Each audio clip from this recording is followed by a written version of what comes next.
Now that you have added any voice narrations or inking annotations to your PowerPoint, we're going to begin the saving process.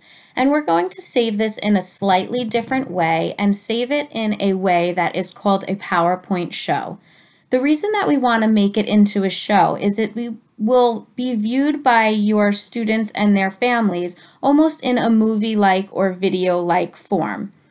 When you save a PowerPoint as a show, it lets people view your presentation that don't have PowerPoint installed on their computer, so it will let anybody watch your video.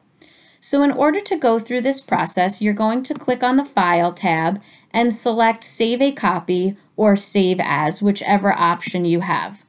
When you click on the Save As, you're going to determine where you want this to be saved. Right now I have mine going to my OneDrive, but if you wanted to change that location, you can change the location by going to More Options and scrolling through the place that you would like this to be saved. Once you've figured out where you would like it saved and the title that you would like it to be saved in, you're going to need to change the file extension or how it's saved. So when you click on the drop-down menu, right now it is going to be saving as a PowerPoint presentation. This is typically how you save it, and it will allow you to go back in and edit any of your slides. We want to now turn this into a PowerPoint show, so you're going to look for the file extension that says PowerPoint Show or .ppsx. Once you do that, you can go ahead and save this to the final place that you would like by clicking on the Save option. Once this is saved, you're going to see that it is now saved as a show, and you can see the file extension says .ppsx. So now that you've saved this as a show and you decide to share it with your students or their families, they'll be able to open this even if they don't have PowerPoint.